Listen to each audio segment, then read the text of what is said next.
buy market for technology stocks. That's relatively buoyant as things go, and it's worth noting the stock was higher in pre-market by 0.5%. Amazon making an additional $2.75 billion investment in the artificial intelligence company. Yahoo Finance's tech editor Dan Howley joining us with more. Dan. That's right. Yeah, this is the second part of a larger investment that Amazon made. Of $4 billion is the total. They originally made the first part of the investment. You're saying these models are twice as likely to answer a question correctly. What do we mean by that? So first of all, Ed, thank you so much for having me on the program today. We are very excited to be announcing this new model family of Claude 3. And really, when you say, twice as likely to answer, correctly, what that means is how high or how likely is it that one of these models will sort of make something up? You were at OpenAI. You famously helped create GPT-2 and really kicked off a lot of the research dealing with large language models. Why did you leave OpenAI to form Anthropic? Yeah, so there was a group of us within OpenAI that, in the wake of making GPT-2 and GPT-3, had a kind of very strong focused belief in two things. I think even more so than most people there. One was the idea that if you pour more compute into these models, they'll get better and better, and that there's almost no end to this.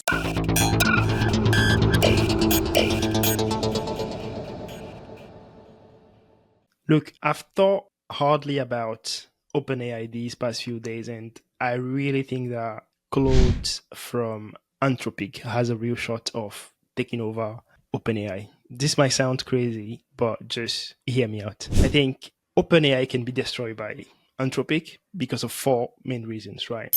And the first one is that Claude is the most intelligent model in the world. I mean, I'm talking about their Opus, the fastest or the best one, basically. And this is basically based on the benchmark that they showed. I'm not sure if you've seen that. Let me just share my screen. You can see that now. So yeah, that's the benchmark that I'm talking about. And you can see that all the metrics or all the categories, Claude's Opus 3 is kicking ass. They are the best in every single one of them. And the ones that I highlighted in red are the one in which they have more than 10% advantage or more than 10% ahead of ChatGPT. So those would be reasoning, math problem solving, multilingual math, and then code, women evaluation. On those, they are like amazingly good. And what this shows is they are a better product at the same price as ChatGPT. And that's the first reason that I have. The second reason, I'm not going to dive into it too much, but is the fact that they are highly ethical and they have a very strong emphasis on safety. They have a constitutional AI where, they have rules that all the output follows. So they are not going to be giving you crazy answers like Gemini. And the third one is that they've got, a strong backing from Amazon and Google, 4 billion from Amazon and 2 billion from Google. And these are typically mainly cloud computing, blank check, where they are just getting the expense. And then the last one is the leadership. This guy, Dario, used to work as the VP of safety. And he also left with the guy that worked as a lead engineer on ChatGPT 3, who is Tom Brown. So those are my reasons. What do you think of this crazy idea? Definitely, Anthropic is giving OpenAI a run for their money. If you spend any time on Twitter, you'll see that a lot of people are giving very strong and positive feedback after using the Opus model. And just based on anecdotal evidence, not just the test that they run or the evaluation that they run on their side, but anecdotal evidence is telling us that, the reasoning capability of Opus is very high. But again, this is a race. And just this week, we had major announcements. OpenAI came out with GPT-4 Turbo, the official release, which is supposed to be better at reasoning and better at maths as well. And there was a torrent of announcements from the Google side with Gemini Pro and other Gemini products. The fight is heating up, basically. And again this week, like you mentioned already, Amazon announced that they are investing $4 billion in Anthropic. Given that Anthropic is making a move to target the enterprise customers compared to OpenAI, which is targeting everybody, Anthropic wants to make sure that they corner the enterprise market. And the advantage they have here is their constitutional AI approach. The way that works is basically whenever the AI generates an output, there is another AI that analyzes the output Yep. before sending it to the user. And if the output doesn't reflect the constitution or the parameters that Anthropic has set for their safety measures, then that output will not be sent to the user. Exactly. At the same time, this is causing them a bit of an issue because, again, on Twitter, a lot of users are reporting that they are being banned. Their accounts are being disabled because they asked a question. And usually they are not even questions that are inappropriate. Someone was saying that they ask a math question. Another person was saying that they ask a coding question, and they are just being banned. It's not looking good on that side. Do you know what I will say is that when you use so many guardrail, the whole thing becomes very sensitive. That's the same thing that happened to Google. I mean, Google's was worse, basically. You can't compare it. But Yes. I think that's like, is an advantage, but at the same time, it can be a drawback. So they need to manage to do this thing really. To make it balanced, basically. Exactly. You want to be somewhere in the middle. That's the 4 billion from Google, 1.25 back in September 2023, and then the rest 2.74 now in March. I mean, a few days ago, that takes the total to 4 billion. But one thing that you said that made a lot of sense was about the benchmark. And I mean, I said all the things regarding Claude, Opus 3 being the best, but in reality, right, for these models, you don't really know how these benchmarks translate in reality when a user get to use the product. So we can say all these things that this is the best model or whatever, but if you don't use it, I mean, if we don't have it and then compare all of them all across the board, it's very difficult to get a final answer on this. That's so true because there is another polemic going on Twitter and YouTube right now, Devin AI. This week on Twitter, someone came to debunk the demos from the Devin AI team. In one of their videos, they were claiming that Devin was able to complete an app work basically to generate money using Devin. But someone took the time to actually look at the video and analyze it, and it turns out that Devin didn't do that. The request from the person who posted the job on Upwork was that Devin will deploy the work on AWS. None of that was shown in the video. This is basically why all the Google announcement around AI, I don't even pay attention really, because if the product is not out, I'm not going to make any real decision based on that,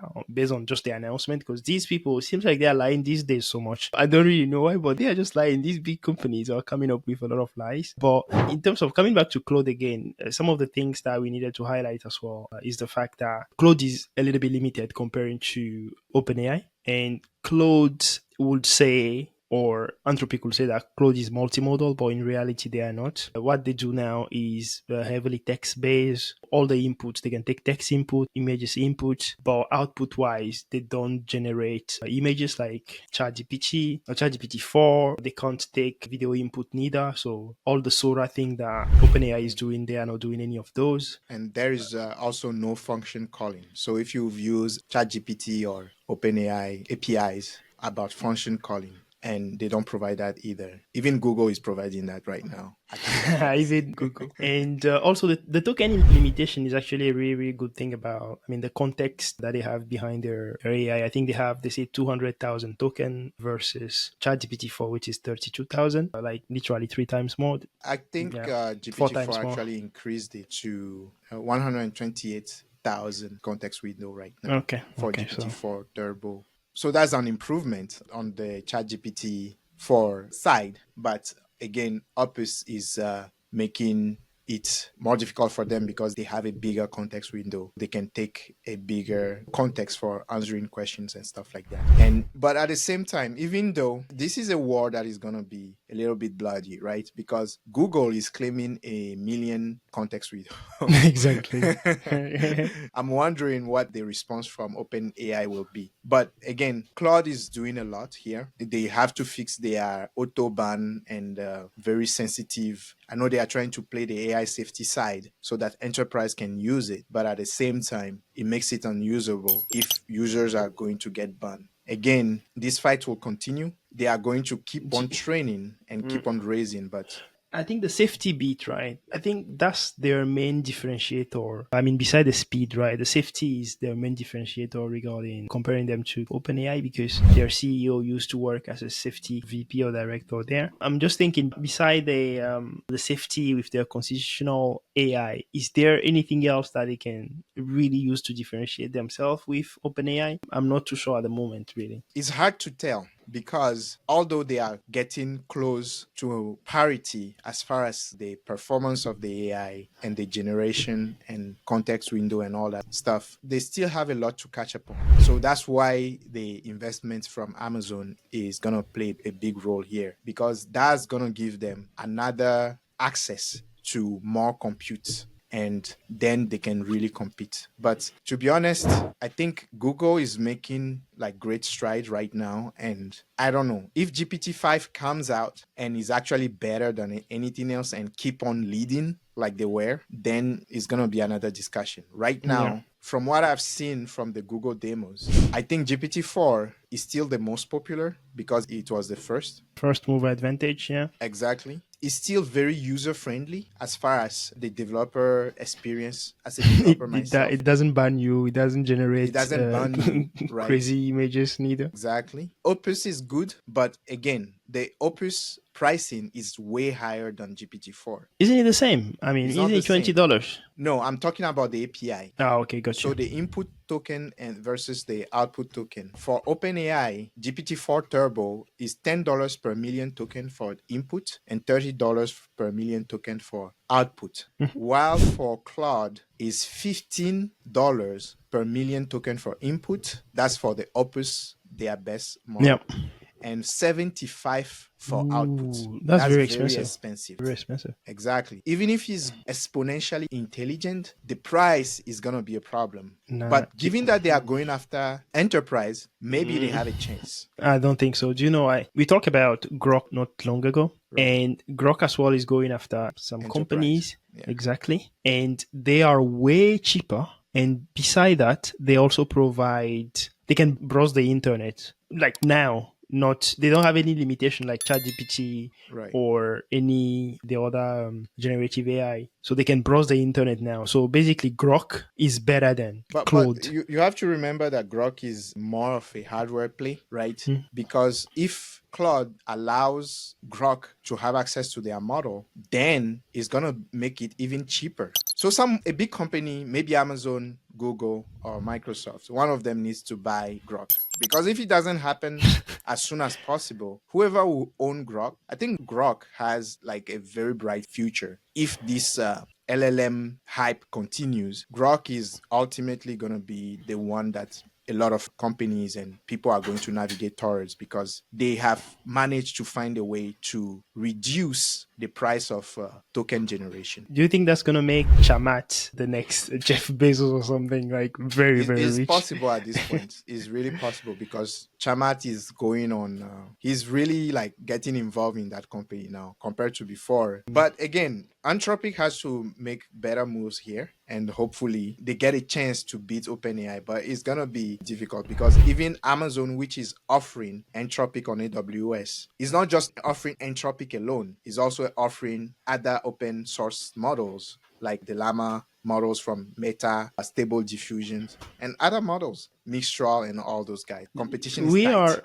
We are saying all these things, right? But you know that a few weeks ago, Elon Musk sued OpenAI. And we really don't know how this thing is going to end up, right? We don't know how this thing is going to end up. And if this were to really impact OpenAI in the sense that basically Elon Musk, what he was saying is that this whole thing was supposed to be for the better good of the society. And now you are using it for the commercial side of things. And that's the same reason why Dario Amodi, the CEO of Claude, left the company. I'm just thinking, right, if these things were to go Elon Musk way and I don't know, the regulators decided to, this is a huge, hypothesis or speculation or anything around those. If they just decide to ask them to pay back Elon Musk first, because he invested, I think, quite a bit of money at the beginning, and that money is like exponentially a huge amount now. I mean, if those things were to impact the company, that would distract them quite a lot. and that will take a toll on their progress as well. And this will give a lot of opportunities for the likes of